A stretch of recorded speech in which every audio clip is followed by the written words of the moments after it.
social media, YouTube, Facebook, Twitter, Twitch, wherever you guys are. This is Kevin and Taylor with Zero HP, and we are doing another installment of our gaming news and chill session. Episode 2. Episode 2. We got a pretty good reception from our last one, so that's why we're doing another one today. And we want to go ahead and, like usual, talk about game news, media, whatever it may be. Just like the title is, gaming news and chill. So Exactly. we were last time we didn't have a name for it, so we have a name for it this time. So it's gaming news and chill because it's nice to chill. Exactly. So. All right, to start off, it's been a good 2 weeks since we last did this, and it's kind of our fault that we haven't. Mysterious Banana, what's going on, man? How's it going? It's been a little while since we did a gaming talk show, so we're gonna go ahead and hop into it. We might have a little data news, but it gives you guys the opportunity to talk to us and ask questions. First one, I want to go ahead and get into it. The new Lara Croft came out about 2 weeks ago. I'd say about a week ago, the 17th or whatever day that was. Came out about a week ago. Yeah, so it was about a week ago. So the new Lara Croft came out. New Tomb Raider? Tomb Raider, yep. New Tomb Raider came out. And one of the things that I've noticed that I totally like is the fact that it's less sexualized. So, and this is an article from Venture Beat, and they're talking about how they remolded Lara Croft into less of a sex symbol and more of a Nathan Drake type of character, more of like a three-dimensional character rather than just looking at her pixelated boobs, So, I like the fact. I like that. I mean, I'm not totally against it. I know there's people out there, they're like, well, Lara Croft could do that and be hot too, and I'm all like, well, she still is. She's still really hot. She's modeled after a real person, like a real model. It's her character model. So, I'm okay with that. What's your thoughts on that, Taylor? Are you opposed to it? Right. Well, I just want to clarify first. Are you talking about the old? The old Tomb Raider where her boobs were 3 times the body of her torso and stuff. So yeah. Gotcha. So I definitely think it's a step in the right direction. I actually was a pretty big Tomb Raider fan back in the day when I had my PS1. I actually used to play with my grandma a lot. Why? What? But she was super into those games too, and she got me into them. Yeah. And honestly, I never really had that big of an issue with Lara Croft being a sexualized character. Yeah. I definitely think they do her way better now, and she's way more of a likable character since the reboot. Yeah, like I said, three-dimensional character. She's not just boobs walking around, Yeah, I really like the first the rebooted Tomb Raider, the first one too. I think she's definitely a more down-to-earth character and a lot more human character than we've ever seen Lara Croft be before.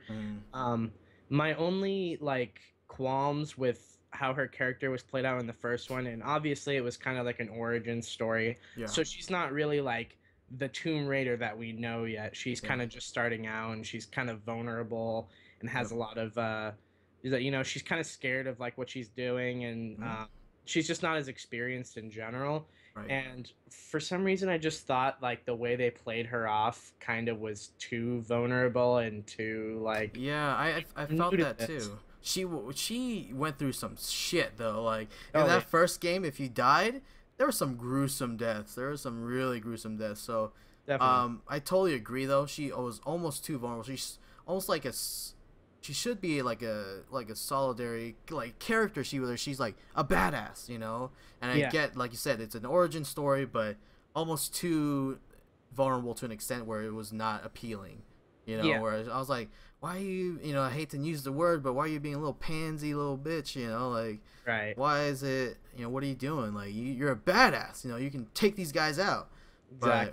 And I think that that's better for her as a character, though. I think so tell too. The story. I just think, me personally, I didn't enjoy it as much as her kind of having more confidence throughout the game. Excuse me. Yeah. And I think at the beginning of the game she was kind of way too vulnerable, and then I Mhm. kind of wanted to see her progress along in that game until you finally get to the end where she's super confident in what she's doing, and she's taking dudes out, but she kind of like stayed a static character Yeah, for that she first did. And she didn't and really end the story very strong either.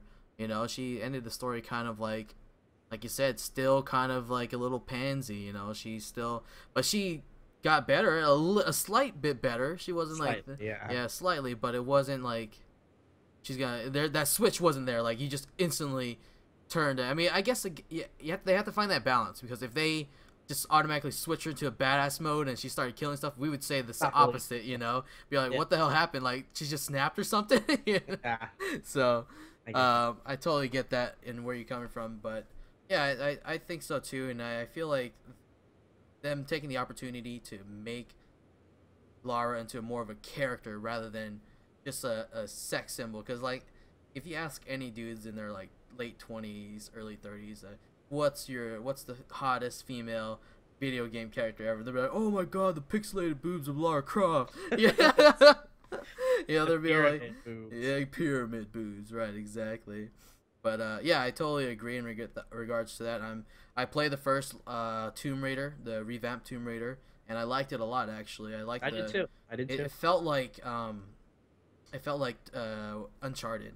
I feel It like did. they basically, because Uncharted was built off of Tomb Raider, the original series Tomb Raiders, and Yeah. then now Tomb Raiders are like, you know what, you guys did it really well, Naughty Dog. So we're gonna take your, What's that like? yeah, you know, What's that nickname they had for Uncharted? It was like the Man Tomb yeah, Raider. Or the something. There's man, some yeah, there's some like nickname for it that I thought was really funny. But yeah, yeah, I know exactly what you're talking about. yeah. So it feels like it's not a bad thing because I think the way Uncharted did it was really really cool. You know, they had great play style, so they progressed it towards that instead of like being the really kind of weird awkward platforming that Tomb Raider used to be. Right. So, but have you had the chance to play the first one or the second one? I played the first one, beat the first one, really liked it, and I'm planning on playing Rise of the Tomb Raider, but I haven't got around to it yet. I still have um, Fallout has been kind of keeping me like Oh man, has its grip on me. oh, we're gonna be getting to Fallout, man. We're gonna be getting to Fallout. I know. I still But play through Halo 5, and I still need to oh, play through Tales of Zestiria because that is a long game, by the way. I heard it's a really long game, yeah, I like gotta big. get started on it really soon. So I just want to go ahead and acknowledge Banana first. He says, "I am blindly agreeing to what you are saying because I have no idea what you guys are talking about." hey, um, that's fine, I guess. yeah. So Tomb Raider, if you look up like if you go to Mysterious Man, if you go to Tomb Raider, like say Google to Lara Croft, Google it, and then you go see, of course, pictures of the new Lara Croft, but you'll see the old Lara Croft, like back in the PS1 days and stuff like that, and you'll see what we're talking about, like And all those you, games are still awesome too. Like yeah, their taking games are anything away great, from them, but Tomb Raider 1, 2, and 3 I think were really good for PS1 and PS2. So absolutely. that hey, that's me, and I grew up with those games. So Yeah, exactly. I grew up with those games too, and I liked them too. But the fact that anyone can say about those games outside, like only people that really like the game is like people like us say the game's great. But if you ask anybody, they're like, oh yeah, the chick with the triangle boobs, yeah, I yeah, like that. So yeah, if you Google it, you'll see exactly what we're talking about. But let's go ahead and just get right into it. I want to go ahead and talk about Fallout. First of all, I love Fallout. I love Bethesda, and here's one reason why. So on the release date of Fallout 4, they had the vice president of PR at Bethesda sent out a tweet to everyone, and it has this like pre-written note, doctor's note, right? Doctor's note of like, oh, sorry, please excuse blank because blank was sick. And like he's all like, I have my signature signed and everything. All you have to do is sign your signature. He's like a pre-written note out because they knew that everyone is gonna call out, or if not already called out, for Fallout 4. right. So that's just a little thing I love about Bethesda, and that's amazing. I think that's awesome too. Right? Yeah. What are your thoughts on that? Isn't that a great PR? Like he's the vice president of PR, and that is good PR right there. Yeah, and I think Bethesda's definitely like for video game developers of the new era, like Bethesda is top 3, top 5, like Yeah, wherever you want to put them. I love those guys. I love the games they make. They're always really high quality, story-wise and everything, and then just great gameplay and games that you can sink like hundreds of hours into for a $60 price tag. You just can't unbelievable. beat it, No, for these days, especially when games are the time spent is like short and yeah, money spent is bigger. yeah. So it's like you're really getting your money's worth with a Bethesda game, and Fallout 4 I think is no exception to that. Oh, absolutely. Because if you put it in comparison to, say, Halo's story, if at best 10 hours long, Hmm. like if like that's stretching. If like you're messing around, which some when we were playing here at Zero H, we were totally messing around, and we got it to 10 hours, and it was just for a $60 price tag. I thought it was a little disappointing. Honestly, I was a little disappointed with Halo 4. I really was, and I think that, like you said, the most bang for your buck, if you're trying to spend money or to try to save money, and in comparison to like spending money on small games and beating them and stuff like that, Fallout's the way to go. I Definitely. am I'm 50 hours in so far, so and I have maybe just barely scratched the surface of like doing the main story. Yeah. I've been very distracted with building bases, doing side quests, and all that stuff. That's what that game's about, man. Like Yeah, you can get so lost in the game world and the Commonwealth, and yeah, it's just like that's what Bethesda games are good for, you know. Like I know when Fallout 4 was coming out, I'm yeah, like I'm ready for a game world that I can just be like immersed into yeah, and sit at my TV for like 4 hours or 5 hours yeah, on end just fucking gaming myself to death. yeah. And Bethesda games are always good for that and a good time sink. So I think that definitely like you were saying, you get the most bang for your buck with any Bethesda game, Oh, and absolutely, definitely absolutely. some of the best RPG games of like the last decade. Well, yeah, they're really well built, and I feel like the architecture or the structure of Fallout, just like Skyrim, just like Oblivion before it, Fallout 3 before that, they're all like they're structured all really well. They give you the open world, you do whatever you want, and you walk around, take the game at your own pace. And like you said, it gives you the opportunity to kind of almost like make your own narrative, make your own story, Yeah, you know exactly.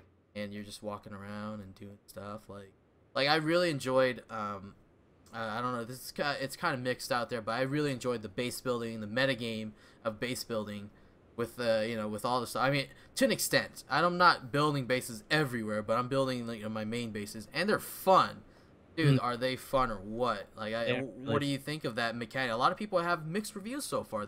Some love it, and some people hate it. Like, what do you think? I really like it. Yeah, I think it's definitely a more creative way to. I think it's a more creative way to separate out the game from what it is. Like you yeah, have your typical RPG game, but then you kind of work it into the base building mechanic because you have ways to collect things out in the world, out in the Commonwealth, yeah. that you can bring back to your base and put in there. Right. So, like for me, for instance, I'm building up my like base in that like sanctuary Yeah. area, Right. and I'm putting different like lamp shades and and shit like that. Like it's just cool to decorate your own Yeah. bullshit, I and I think mean, it's a great way to it's a great way to space out your time in the game yeah. if you're getting tired of questing and exploring and all that. Which Exactly. I It mean, like even then, why would you get bored of that, right? yeah, it adds that extra layer, like you said, like especially with like base building when you're like out collecting things. It gives you a reason to collect junk, which is like really funny because before in previous games, the only reason to collect junk and the only reason to collect junk in the first place is to sell it for valuables. But now it's almost the opposite. You don't want to sell your junk. You want to use it for materials to build your bases and stuff like that. So it adds that extra layer, which I think I enjoyed a lot because it gives you extra time breaks between quests. Because I felt like that was before like you kind of like finish one quest line in like especially in Oblivion. When you finish one quest line, you're like, all right, what other quest line do I want, or do I just want to walk around and see if I can find a dungeon and go into a dungeon. Yeah. Um, so it gives you that extra opportunity to go do something else, break up your playtime, and um, bring it into like a whole cohesive storyline, because it's not just like, oh, you build a base for no apparent reason. You're building a base for a reason, because you're getting attacked, you know, like you're getting attacked by bandits and whatnot. Rangers and all that. Right, exactly. So we're gonna go ahead and talk about questing now. So in the game itself, I feel like the structures of the quests are actually really, really nice. It's not just like your typical go fetch this and return to me kind of quest anymore. There's some a good mixture of quests in there. What do you think so far? What is your favorite story from your adventures in the Commonwealth? Yeah, I love it so far. The questing's awesome. As for my favorites so far, I'm about like 30 something hours in, Yeah. and I've been actually really enjoying the Brotherhood of Steel quests. Yeah. From my first playthrough in, I joined up with the Brotherhood of Steel, so I'm going through there and getting to know Paladin Dance and like all the different officers in the Brotherhood of Steel. Yeah. I think it's a really fun quest line. That's really cool.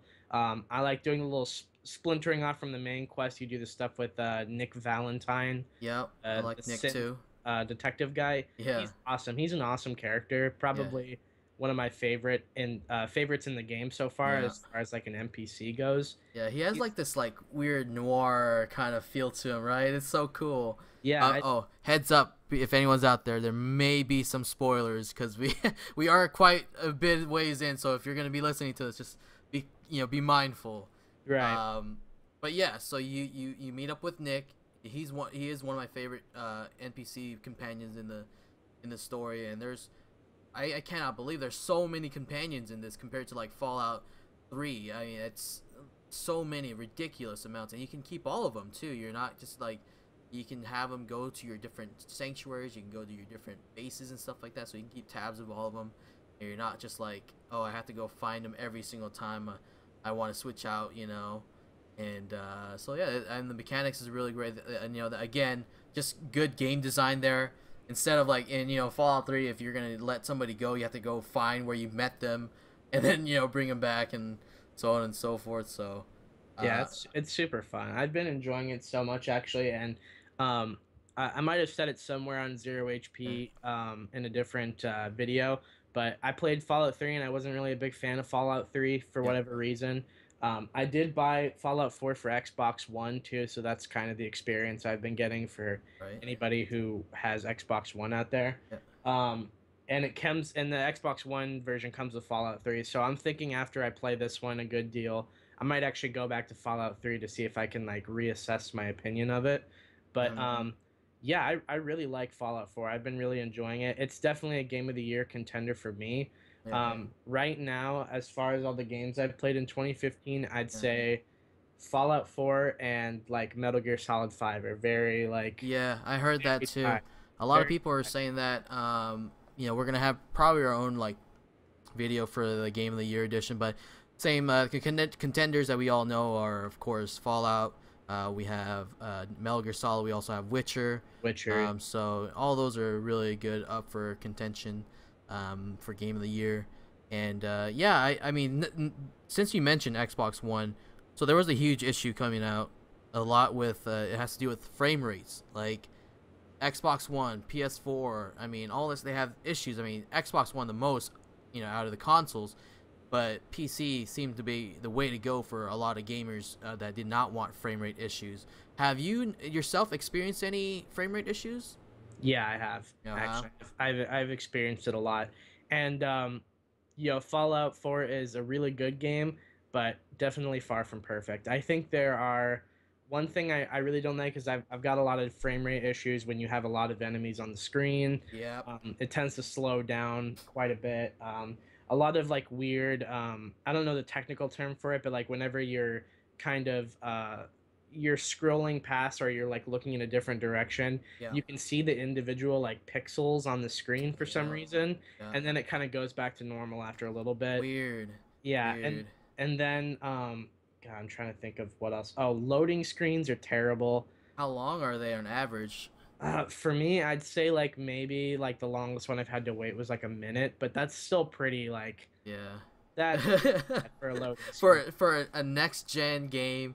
A minute is kind of a long, like on average, dude. Load screens for me maybe like 10-15 seconds. Yeah. on PC, and I'm playing on PC, so that is weird. Because I know that's an issue, because I myself am playing on the PC, and I don't have any issues. The only time I have had an issue was when you're fighting ghouls and they come at you at a couple dozens at a time, and it slows down, but it's not like debilitating where I can't play the game. Yeah, That's it's not debilitating for yeah, me either. It's just yeah, bothersome. yeah.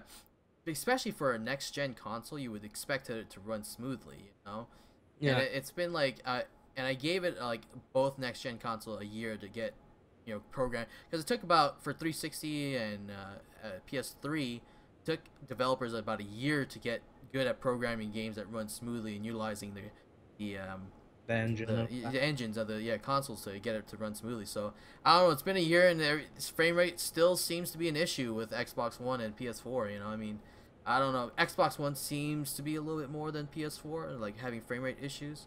I've kind of heard the opposite, but like Yeah, I don't really know. yeah, One thing I wanted to bring up about Fallout 4 though too is it does have frame rate issues, long loading times. yeah. Character models look kind of bad. Like Yeah. they look like character models from like the last Oblivion. Yeah, like you like go up to talk to a character and his face Yeah. is just like moving in like weird like Yeah. demonic possession thing. And it's but I don't want to give the game a pass necessarily for that because I think it could be better. There's always ways to Oh improve. yeah, But like we mentioned in our previous show, there is no perfect game, and Fallout 4 is by far not a perfect game. There are many issues with it, outside of like the glitches and stuff like that. And that's just programming. There's gonna be glitches, but like the textures. Dude, I've seen screenshots of consoles versus PC, and I'm like, the textures look awful. mhm. And I'm like, it looks so bad. Like, I'm like, what is going on here? This is supposed to be next gen, and next gen is supposed to be better than PC. But like, the whole PC argument is PC will always be better than what you get on console, because console you can only fit so much in small spaces. So that's why you want to, if you're gonna be, in my opinion, if you're gonna be wanting to be like high end gaming, it's definitely gonna be PC. I went a long time without a PC, and I got a PC about a year and a half ago, and I will never go back to having like main console, or main gaming platform as a console. So I don't know. It's just from my experience. I've had so much more utilization, better everything on the PC. I have not had an issue with my PC at all, and so yeah, I mean, just a shout out, Mysterious Man. I said the longest loading screen he's ever had is a minute, and he plays on PC, and his PC is pretty beefy apparently. Yeah. And so that's It's inconsistent, really, all across the board. Oh, NBA Junior Hayes, another viewer of mine. He said NBA once had me on a 5-minute load screen. I refused to give up on it, bro. I was playing in the finals. Oh, dude, that sucks. That really sucks. What console were you playing? Are you playing on the PS4, Xbox One, PC? What were you playing on? And then Tux Gwyn 1 says hello. How's it going, man? Hello. Thank you for joining us today. Yes, thanks so much. It's awesome. So we're playing. We're talking about some Fallout here. Have you guys had any like cool like stories, narratives that you kind of made up outside, or experiences that you've had in Fallout 4? Because I've had some really funny experiences out there in Fallout 4.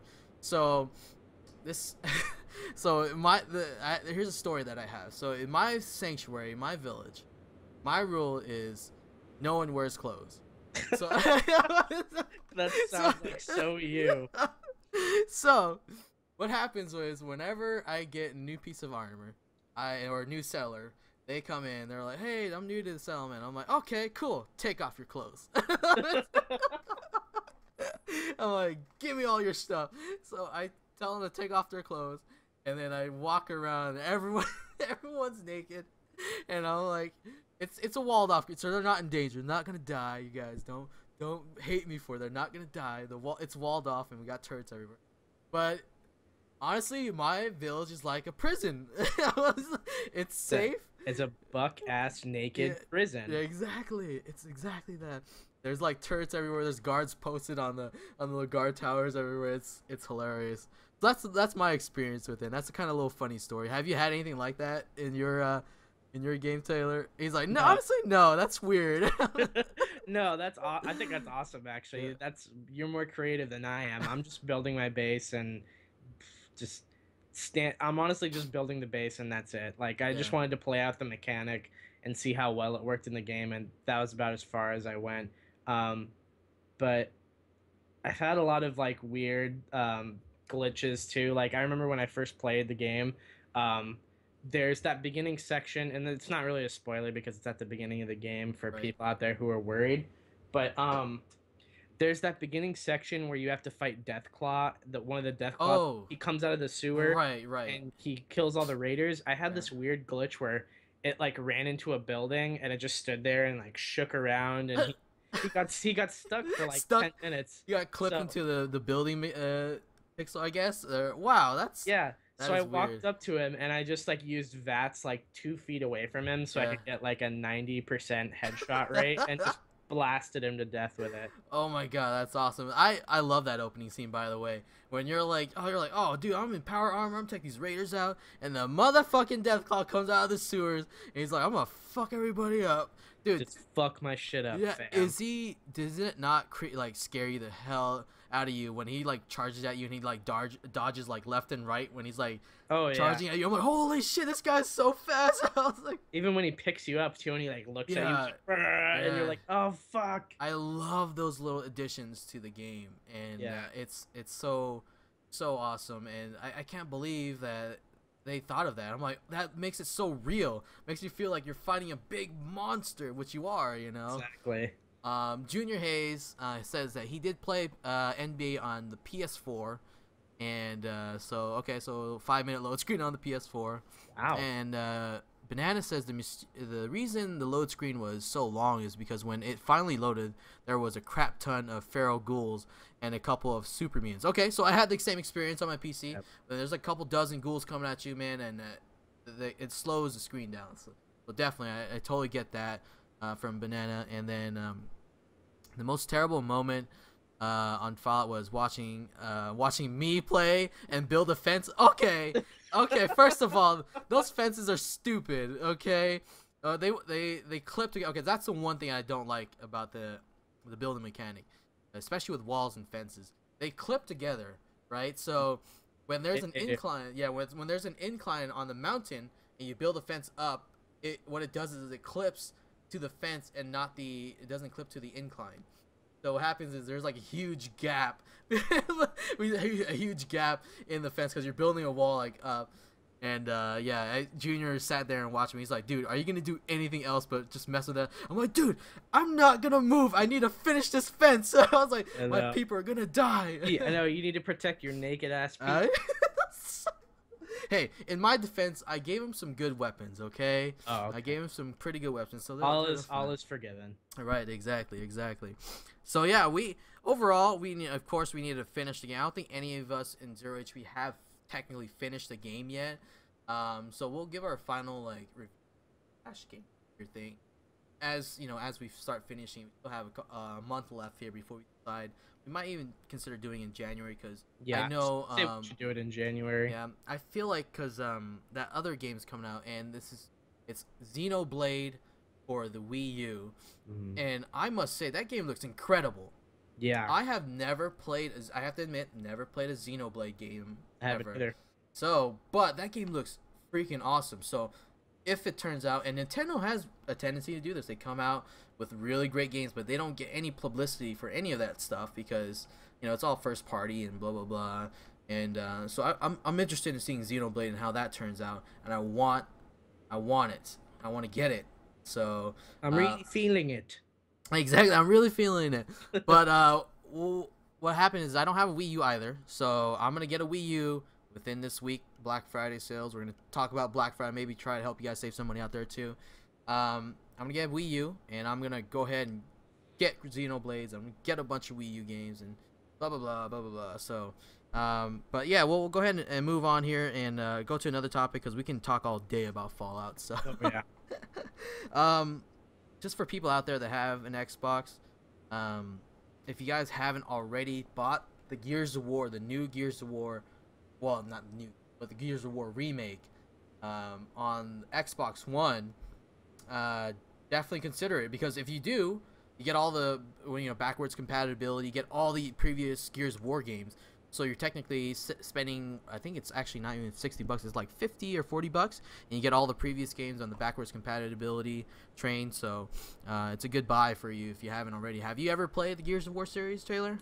Back in the day, I played the first Gears of War. I played that, beat it, and then played a lot of the multiplayer. Yeah. Other than every other Gears of War game, though, I haven't actually played 2 and 3. Okay. So at some point, I'm thinking I might need to get that remastered set too, because I really want to play through those. Because oh yeah, dude, a lot of people tell me they're great fucking games. I love the online on them too. Oh, I know, dude. The first game, I mean, honestly, the first game was probably the best game in the series. But it's good. The story's good. It's decent. It's definitely very, very good. I like the dark grittiness of the series, and that's what has kind of put me towards it. But yeah, dude, if you get it, I'm more than willing to play the it's co-op, so we can play the stories through together, and I'm more than willing to do that.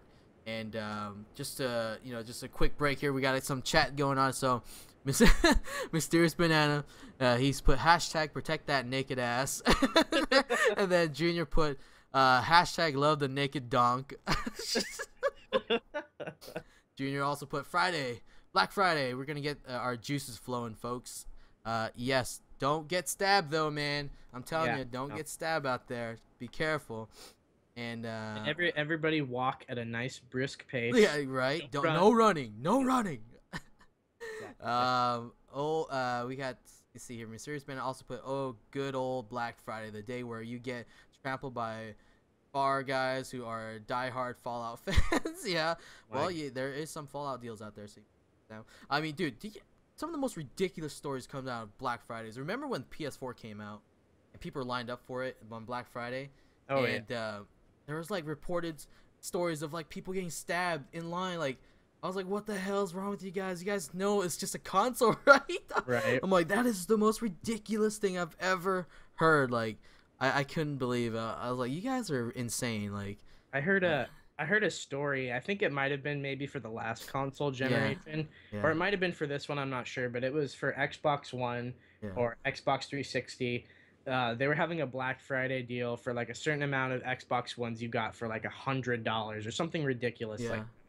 And I remember seeing some story on the news where they said that like all of them had run out of stock and there was one left, but there were still like 10 people who wanted it. Oh shit! So they actually had people like do a race, and then whoever won the race got to buy it. What the hell? Yeah. So apparently these two guys won the race, but they got in a tie, and then they just ended up getting in a fist fight. Like, oh my god, and that's the most. Like, come on, like you can't break the sanctimonious race. Like if you win a race, that is yours. Yeah. Dude, like seriously, I bet the store has to take control at that point in time. They'd be like, "No, this dude won the race. Even if you knock the dude out, it's his Xbox." Yeah, I know. Like, it's a UFC up in the Walmart parking lot. Dude, Frank Mir up in that bitch and just knock you out and take your Xbox. Exactly. All right, we got some more chat going on. Banana, you meant to say fat guys, not far guys. Okay. Yeah, that makes more sense. I was like, far guys, what the hell? Fat guys aren't winning many races, I can tell you that. From experience. Some of you guys are all right. Yeah, thank you, Matt. Thank you, bro. We try to be entertaining, but just bros being bros, Yeah. Junior says he loves fat guys. More girls for us. Oh, fuck you, Junior. Fuck you. I know, man. Don't turn up to Walmart San Diego tomorrow. Well, why, Matt? Are you like going to Walmart tomorrow in San Diego? He's planning on winning that race. Yeah, dude. He does not want us to compete, dude. You probably would win, dude. Trust me. You probably win. But yeah, so definitely we'll talk about some more Black Friday deals coming up. But if you guys consider getting Gears of War before, I think there's a cutoff date too. So I think it's before the end of the year. So definitely consider that. And you'll get that great deal of getting those backwards compatible games. So there's a couple of other articles that we want to talk about too. I'm gonna scroll through them real quick here. Give me some time. Scrolling. Yeah. Body scrolling. So, oh yeah, help you guys save money and just look forward to a video.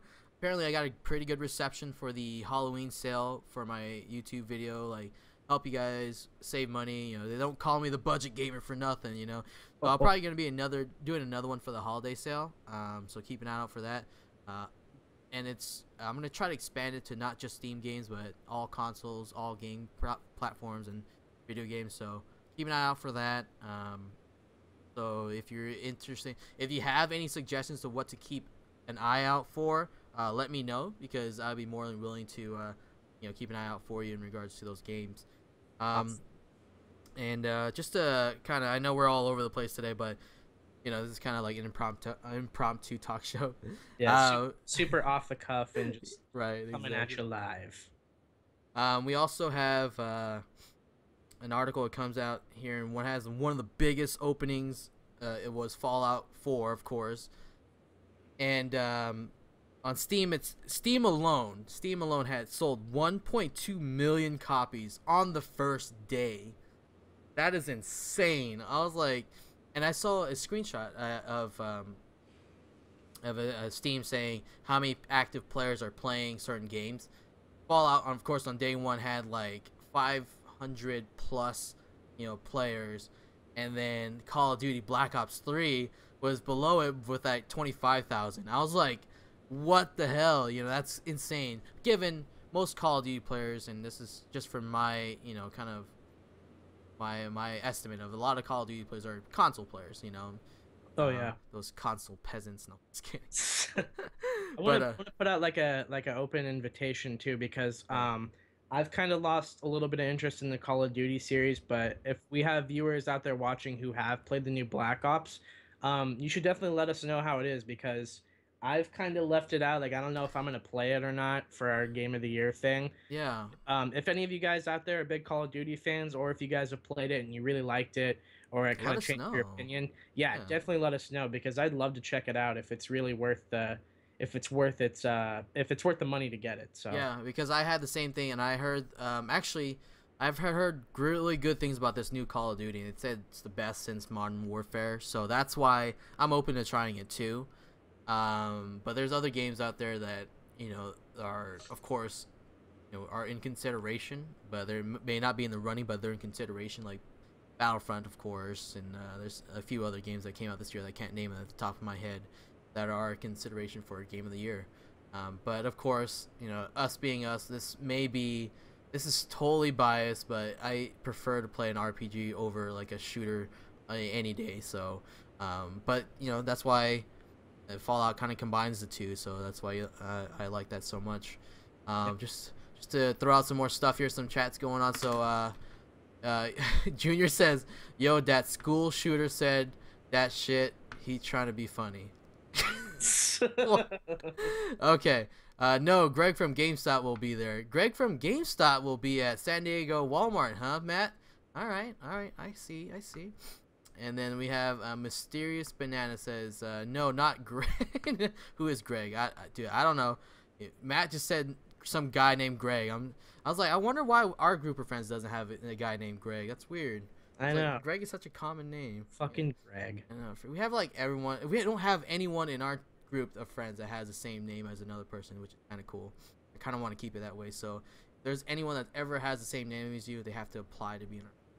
Yeah, or we'll kill him. Exactly. All right. I challenge Yellow Wolf to watch Jamaican Thundercats. What the fuck is Jamaican Thundercats? What is that? When you see a collector's edition of Fallout 4, shut up and take my money. Oh, dude. I want the console Fallout 4. Did you see that? It's so sick. It's like it has the vault like blue, navy blue, like yellow trim design, which is freaking amazing. Those are my favorite colors. Exactly. Yeah. Okay, so Junior wants me to keep an eye out for Until Dawn Game of the Year. Oh, I forgot. Until Dawn is another one of those games in the running, because I actually saw Jimmy play that game, and I thought it was quite interesting, honestly. And it kind of the reason I can't play games like that is it causes so much anxiety for me, and like those like decision in the split second kind of scare tactic games. So I mean, have you ever had any experiences with like, what's your favorite, scare game or horror game? You know, Favorite horror game of all time is Dead Space, Dead easily. Space. Oh wow. Yeah. Okay. I've been Interesting. planning on getting with Ian at some point. Yeah. One of our other Zero HP guys, for those of you out there. Yeah. He's got a Let's Play going of Dead Space that he was doing Yep. for like the Halloween season, Yep. and I've been meaning to jump on there with him at some point, but we just haven't gotten together. But Yeah. yeah, Dead Space, probably one of my favorite horror games. Yeah. Um, I would say Resident Evil for me. Resident Resident Evil. Evil, Resident Evil 4 specifically. The first Uh, one's good too. yeah, first The one's good too. the Yeah. remake on GameCube, I think, is the better version. Yeah, dude. Okay, let's talk about that. GameCube was such an underrated console, dude. It was I had still my so favorite much. Nintendo console. Dude, I still love the shit out of GameCube. It's just okay. First of all, here's the good things about the GameCube. One, it had a handle on the end of the GameCube, so you can like take it anywhere. Exactly. And the discs were like so small. This was like the mini like discs were so cool. They had some The really convenience was real back then, man. Yeah. Especially when you were a kid and it was like Yeah. you could just pick up the console and take it Yeah. wherever with you. Awesome. Yeah. Yeah, I loved it, and the GameCube controller still to this day is still being used on the freaking new consoles, the Wii U and stuff, and I know. there's so many good games that I can tell you so many good memories that I had with the GameCube and their games that Twilight Princess. Twilight Princess, they Wind got Waker. Wind Waker is my all-time favorite Zelda game. I don't care what anyone says. Wind Waker is the best Zelda in my opinion. I had so Yeah. many good memories with it. Mario Sunshine. Oh, I mean, dude, Mario Sunshine was awesome too. Pokemon Coliseum. Like, Oh my god, Pokemon Yeah. Coliseum was so I'm just chill. like looking at my shelf and reading off all the GameCube. So that's where I'm getting everything. Oh my god. That's awesome. But yeah, the Wii, that's such an underrated console. I still love the shit out of that. I mean, Nintendo has made some weird choices since then with consoles and stuff like that. Like, I feel like Nintendo is almost, they don't care whether they want to do what they want to do. They don't care about high end graphics. They don't care about third party support, so on and so forth. And they just kind of do their own thing, and that's what brings me to my next topic. And they had the Nintendo Direct just a week or so ago, and they brought up something about the NX is quote unquote is the next console they have, which is going to be competing with high end graphics like the current consoles right now. The article said itself was like the Nintendo NX is doomed to fail if they don't get third party support on their console. What do you think of that? That article why would they say that? I think they'd say it because it's true. I think that I don't think that the Wii or the NX will be a total failure if they don't get a lot of third-party support. Right. I mean, Wii U is kind of like the precursor to what that is because the Wii U is like a failure commercially. Yeah. Great system, by the way. Like I think if you don't have a Wii U, Yeah. or a Nintendo fan, you should definitely have one. Consider I'd it, recommend yeah. it even over the old Wii. Like the Wii U is definitely the one you want to get. Yeah. So many great games on it, but it for whatever reason just didn't sell well outside of Yep. Japan. Japan is Nintendo's biggest market, and I think it was something like Nintendo the Wii U had sold like 5 million units or something like that its first week as compared to like Yeah, outside. PS4 and Xbox One's like Yeah. 20 Yeah. million units or something. Yeah. It was really ridiculous, and it just kind of sucked because Nintendo's a great company. I know a lot of us in Zero HP have a lot of fond memories of Nintendo. Oh yeah, absolutely. I'm a huge Nintendo fan, and I think that's the partially the reason is because we have so many fond memories of it. Like just Nintendo titles in general.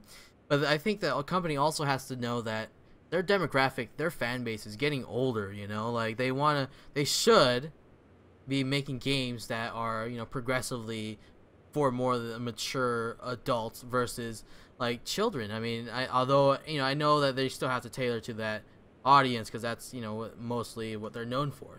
So, but they also have to have like games that also tailor to older, like Bayonetta 2. That was not a children's game at all. It was like really adult, and I loved it. It is great. Yeah, I did too. That was one of the best games on the Wii U. Was Bayonetta 2, absolutely. so.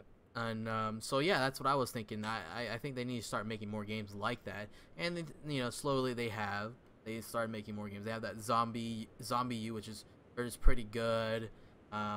Smash Brothers is like an all age kind of like thing. Yeah, well, I think the thing about their games too is like I don't necessarily think they have to make more like mature games. Like they don't have to put, you know, like Call of Duty on it or something like that. Yeah.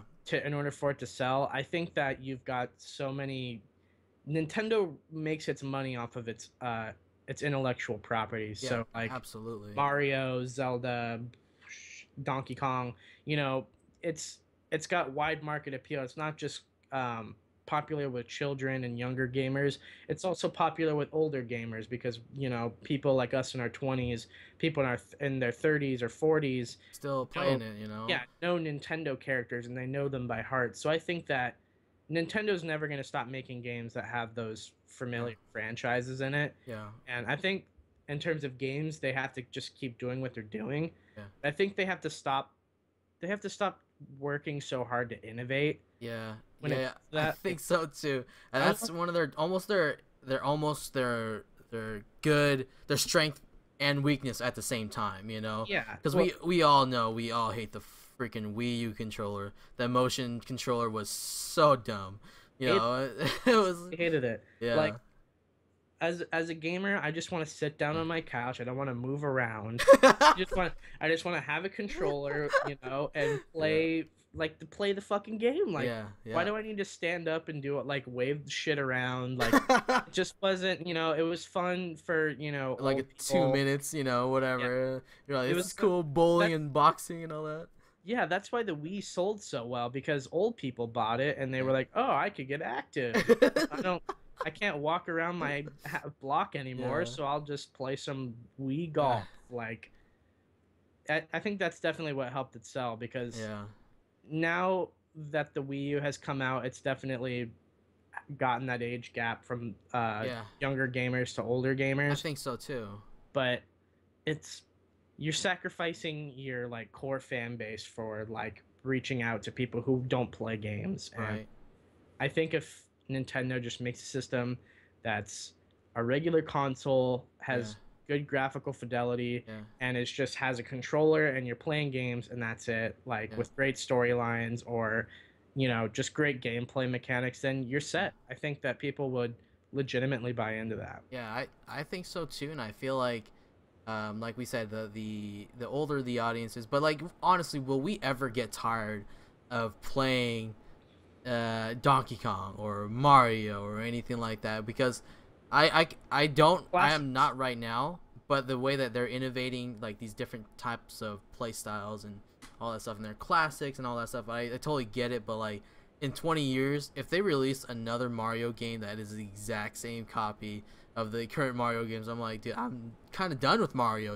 like I don't want to play another Mario game. It's the same thing, we left out Mario Maker. Mario Maker this year was a awesome, but can we consider it as a game of the year? Because it's kind of a it's you think so? Like it's not I think definitely you could consider it, Yeah, I think so too. And I feel like there's a lot of opportunity there for Nintendo to kind of not even just make more games tailored to the older audience as well as hitting them. And their intellectual properties, as you said, they're so good. They're like Disney characters. You'll never forget them. They're just characters that you always like. But they know their marketing so well. And here's why. They sell those stupid little amiibo things, and they are so expensive. They're so expensive. Like you can buy one at like a GameStop, or you can if you're gonna try to get a rare one, you can buy one off of eBay for like a couple $100 or something like that. It's ridiculous. They only print and then the thing is they're not like defected or anything like that. Nintendo purposely made that amiibo like with a special aspect about it, and they know exactly how to sell and market that stuff. It's just like, I'm like, why do this to us? It's what Nintendo fans have wanted for like ever, where like little statues or figurines of awesome characters that we all love. Right. And I think that it was just a market that was like waiting to be tapped. So when they finally came out with amiibos, and I know tons of friends who like have collected like all of the amiibos, like a good chunk of them, Yeah. and just have them lined up on their shelves. Like Yeah. I It's have just I have a friend, one friend in particular, he has every amiibo that's come out so far, yeah. and he's bought two for each one to keep in the package and one to keep out of the package. Right. Oh my god, that's collectors right there. That's collector status right there. You know how like those shows they go to like garages and stuff and they find like weird stuff and they're all like, "Oh my god, this thing's still in the box." Oh Yeah, my god. exactly. So, It's mint it's condition. mint condition. Oh my god. All right, so enough of the Nintendo stuff. We want to talk about the Xbox. Okay, so I don't know if you guys have seen this, but have you guys seen the Xbox like little jab at PS4 for the backwards compatibility video, which was awful. It was terrible. It was so like not well made at all, and it was just like a jab at PS4 Sony, Hmm. but it was totally a miss. Yeah. Like they were like trying to get them back for like the whole hey how do you know lend a friend your game, you know. Yeah. And then Just give they it to yeah 'em. Microsoft was all like, hey, so how do you play your backwards compatible games? Oh, it's really simple. Here, you just take the game out of the box and you put it in. I was like, oh my god, that's awful. I was like, that's totally Right. a miss. So what do you think of that? Was it necessary for them to do that, or were they just kind of No. like childish for them to do that? No, it wasn't necessary, but Yeah. you know, it's fun, it's whatever. I wasn't really a fan of it, but I do think that as far as Xbox One versus PS4 goes, Yeah. I do think that having backwards compatibility for Xbox One is a huge plus for that system. Like even more so than it is for PS4. Like you can say whatever you want about PS4. I Yeah. love both systems equally, so there's no kind of fanboyism or favoritism to be found, at least for me. But I had a friend who was recently he was like he was gonna buy his first next gen console, and he's like, "All right, man, in your opinion, which one do you think I should buy right now?" Yeah. And I said, honestly, if you want more bang for your buck, I think Xbox One is a better buy right now. Okay. And Yeah. I do love PS4 and I love Xbox One, but I do think that having backwards compatibility is a huge plus It's in the pros definitely. column for me Yeah. because and I guess it really depends on what you favor more as a Yeah. gamer too because I like to go back to my old games sometimes and I like to play them and Xbox 360 was one of my favorite consoles as far as like games released that year. Yeah. So I know for as a gamer for me it's important to be able to go back to that system without having to unhook everything and then hook up back your 360 and it's a Yeah. pain in the ass. So I think that Definitely, definitely. Yeah, and I totally agree with your plus the pros versus the cons and so on and so forth. And the most important thing for me is I want a gaming console. If I'm gonna buy a gaming console, I want a gaming console. I don't want like a. Um, I feel like the Xbox One, and I don't have any favoritism either. But if I had to choose between the two, I would say the Xbox One is an entertainment center, whereas the PS4 is a gaming console. You know, because right. the Xbox One has all the bells and whistles. They have all the cool apps. They have all the TV show apps and so on and so forth. But I think PS4 is the interface is simpler. It's more straightforward. You can put your disc in, hop right to the game, and you know so on and so forth. So that I don't know. It's just depends on like you said what you want out of a console. I don't want an entertainment center because one I don't have cable. Two, I rarely watch Blu-rays, so and when I do watch Blu-rays, I watch them on my PS4, you know, and Right. it's just there's a lot of things that require me to buy an Xbox One, and outside of Alyssa and Ian buying me a Xbox One, I would probably not have considered getting one until this point, you know. So it's Right. hard to say. I just prefer the Xbox or not the Xbox, PlayStation 4 over the Xbox because it's a pure gaming console, whereas Right. like the Xbox is a entertainment center because you can watch. There's some cool stuff like just recently, like maybe a month ago, the PlayStation 4 finally got a freaking Twitch app like you would have to go to like their web browser and then go to Twitch and watch Twitch streams and stuff like that, which Yeah. was totally stupid. But now they have finally have a Twitch app, you can watch shows and watch streams and so on and so forth. Mhm. Whereas Xbox had that like day one, you know, it was like Yeah. so stuff like that.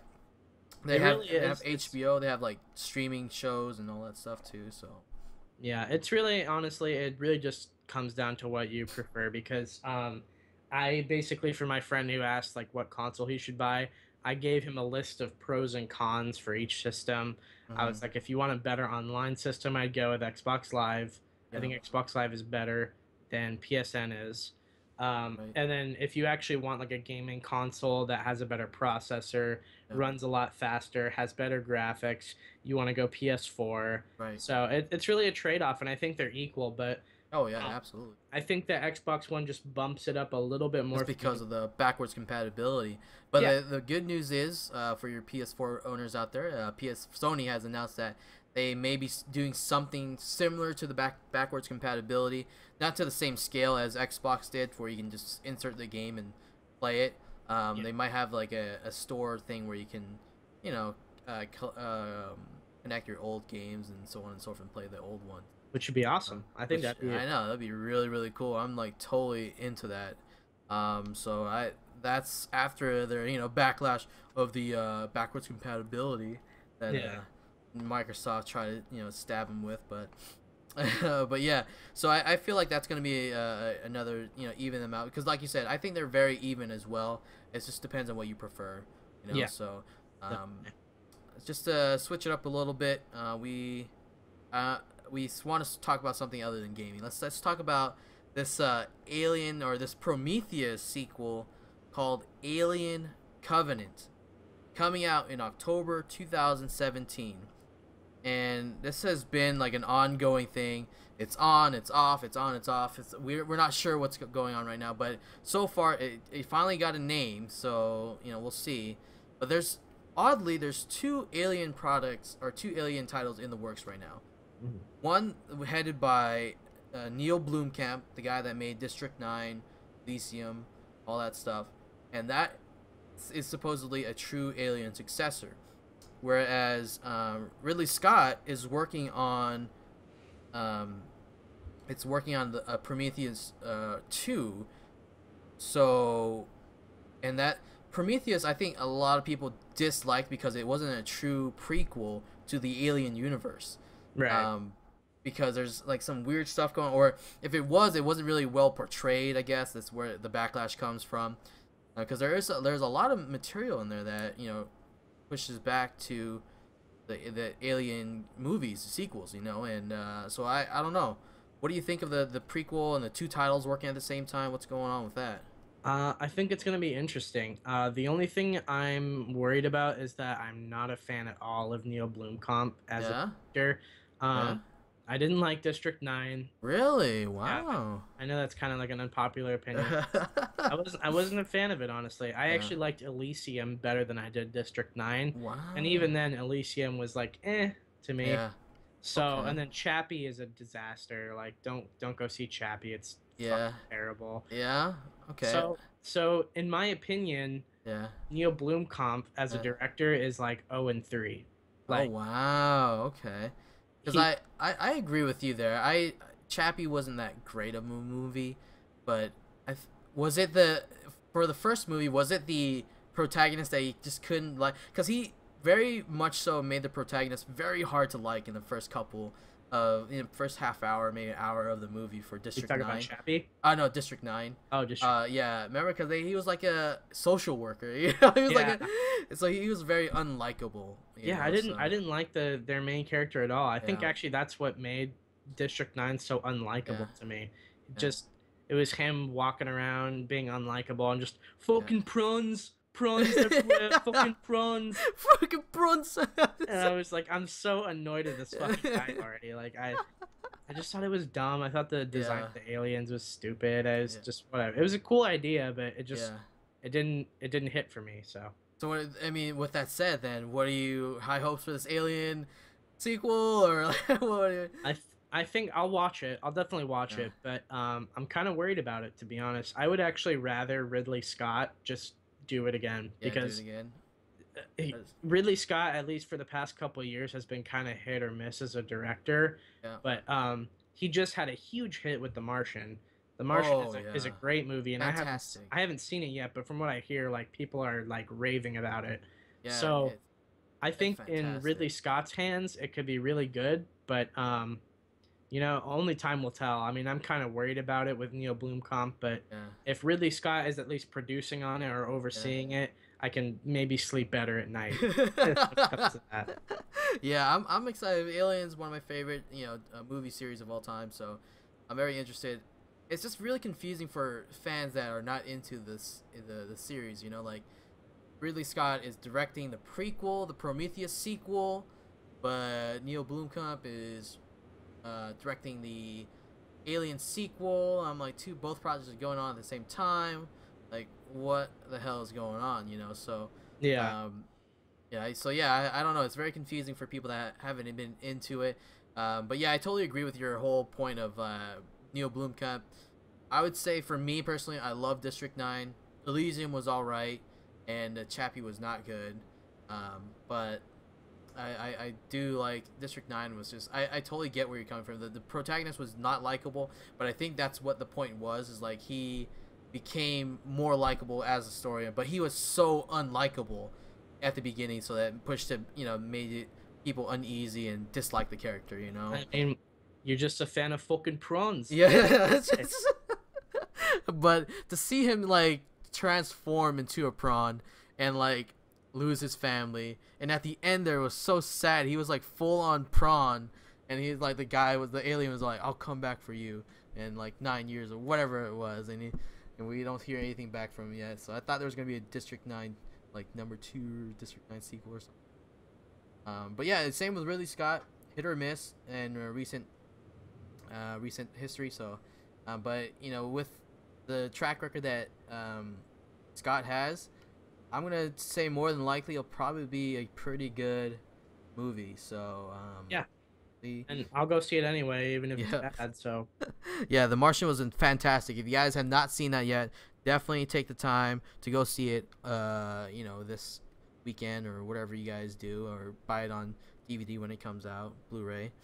Um, but yeah, to end the, well, let's do one more topic. Let's do esports.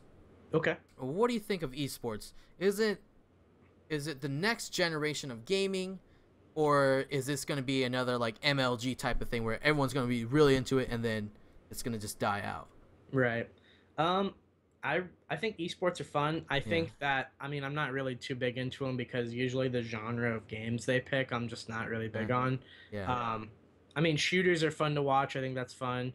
Mm-hmm. People really like MOBAs, like League of Legends, League of Dota. Legends. Yeah, I'm not a really big fan of those, but a yeah, lot of people are, yeah, and I think it's really cool. I think you'll see esports get popular, like more popular than they already are as yeah. like years progress because with the rise of Twitch and Twitch. Yep, YouTube streaming and all that, people are watching people play games. They're yep. not just playing them themselves now. Right, So it's kind of like a universe where you have you just have people watching other people play games competitively, and right. it's almost like watching a football game or a basketball game or whatever. Yeah. And I'm sure at some point, maybe not in the next year or 2 years, but maybe in the next 5 years, as gaming grows into this huge fucking thing, Yeah. you might even see like ESPN and stuff start doing, Like broadcast. I mean, they already kind of do stuff yeah. like So, that once in a I while. wonder if they have like some sort of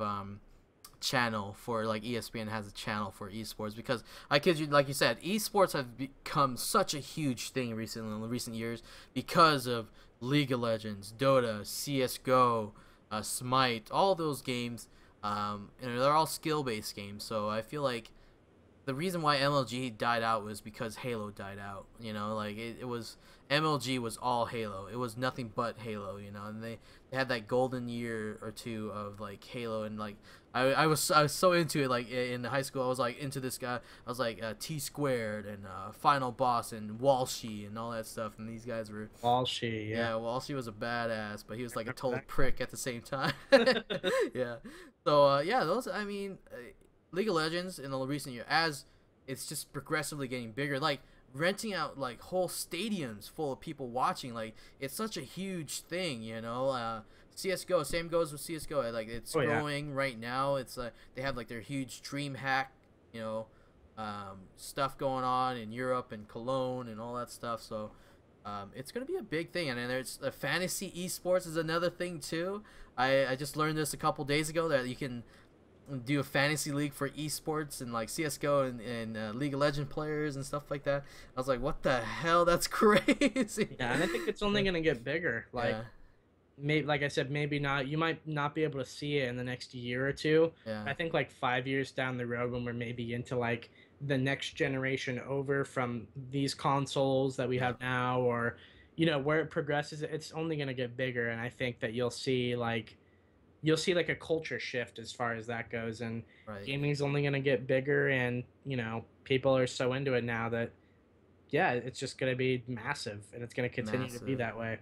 I think so too. It's going to be a great a few like 10 years for gaming, because esports going to put, you know, it's going to make it more, cuz like as gamers grow up, they're going to be wanting to watch things like that, cuz I can tell you right now, I love watching CS:GO events and tournaments and all that stuff, and I feel like it, you know, as gamers grow up, they're gonna be all into that too. So I think it's gonna grow too. But yeah, that's pretty much it that we have here so far. Just the last part of the show here. I just want to mention that there's gonna be a lot of sales. Black Friday is around the corner, so keep an eye out for some sweet deals. Places to go for some good deals right now. Target has some really awesome deals.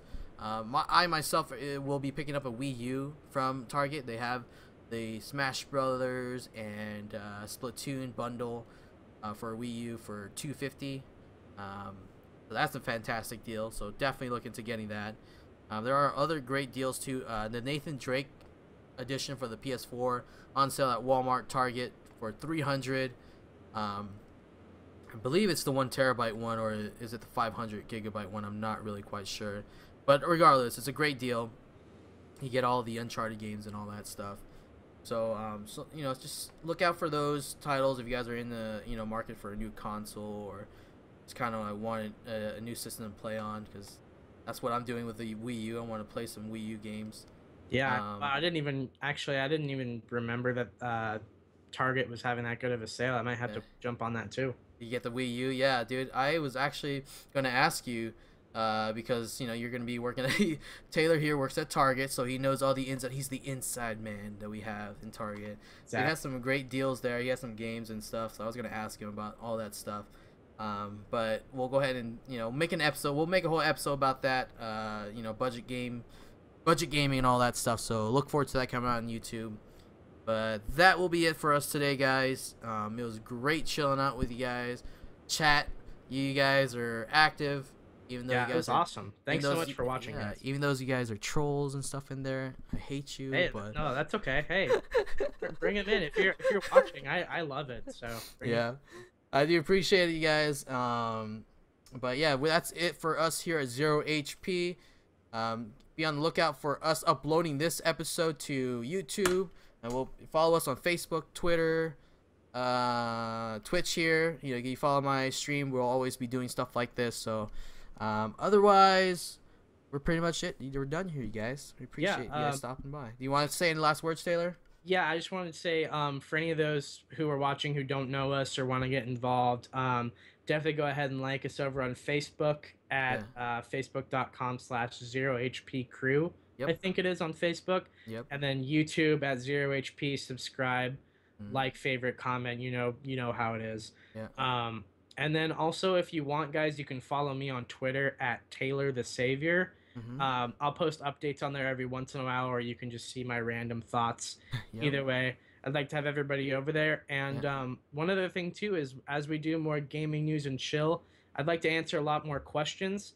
Yep. So for those of you out there who are viewers and want to get more into the show and interact with us, send us questions on in the Facebook comments or even on YouTube or whatever. Yep. I'd like to start answering some of those and get you guys involved in what we're doing. And that's pretty much it for me. Perfect. Awesome, you guys. Thank you again for stopping by today. And we're out. So, peace.